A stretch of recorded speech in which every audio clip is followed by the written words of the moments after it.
इसके अलावा जो हमारे ऑफिसर्स हैं, सीबीआई ऑफिसर्स दिखाए गए हैं, वो किस तरह से अपने सीनियर्स के दबाव में या पॉलिटिकल प्रेशर के दबाव में, चाहे वो स्टेट गवर्नमेंट हो चाहे वो सेंट्रल गवर्नमेंट हो, किसी भी पार्टी की हो, किस तरह से हमारे ऑफिसर्स को मजबूर होना पड़ता है, वो मजबूर हो जाते हैं और उन्हें इन 2 टके के गुंडों के साथ कॉम्प्रोमाइज करना पड़ता है, उनसे झापड़ खाने पड़ते हैं। ये बात मुझे बिल्कुल भी हजम नहीं हुई। Okay, this could be one aspect, जैसे कि संदेश खाली के इंसिडेंट्स में हमने देखा था, वो लोकल एमएलए जो फिश एक्सपोर्टिंग का उसका धंधा था, यहाँ पर भी ऐसे ही दिखाया गया है, बट मुर्शिदाबाद बेस्ड ये कैरेक्टर दिखाया गया है जो फिश एक्सपोर्ट करता है and then he is running all those sexually assault भी कर रहा है महिलाओं को, इलीगल लैंड ग्रैबिंग वगैरह, ऐसा भी दिखाया गया है।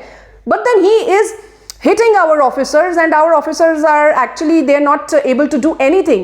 जबकि संदेश खाली के इंसिडेंट्स में हमने देखा था that ईडी के ऑफिसर्स पर इतना अटैक होने के बाद ED went there again with full force या CISF को लेकर के हमारी ईडी वहां गई थी, वो लोकल एमएलए जाकर के छुप गया और लगभग फ्यूजिटिव 2 महीने तक फ्यूजिटिव रहा और उसके बाद उसको चूहे के बिल से निकाल करके घसीट करके लेकर के गई। So this actually is what happened।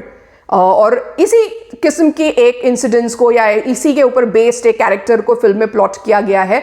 But then जो सीबीआई के ऑफिसर है यानी कि दर्शन कुमार और उनकी जो टीम है, वो किस तरह इसके हाथों मजबूर हो जाती है, पॉलिटिशियंस के हाथों मजबूर हो जाती है, ये वाला भाग मुझे बिल्कुल भी एक्सेप्ट नहीं हुआ। मुझे लगा may be towards the end finally कुछ होगा, मे बी जो रियल घटना हमको देखने को मिली थी इसी तरह से कुछ तो एंडिंग देंगे। But then I am not revealing what the ending is, but इस तरह से मैसेज है कि आप खुद ही मार डालो, अगर आप कुछ नहीं कर पा रहे हो then go yourself and go kill. This is what I did not like, absolutely rubbish लगा मुझे इसका climax. So the director was claiming in one of his I am Buddha channel का जो वीडियो है कि this many people of this generation or the Gen Z population is saying कि after watching this movie in the USA उन्हें बहुत healing शुरू हुआ उनका। I don't know what kind of healing. अगर ये फिल्म कोई सोल्यूशन ऑफर ही नहीं कर रही है तो फिर किस तरह का हीलिंग शुरू हुआ मेरे भाई।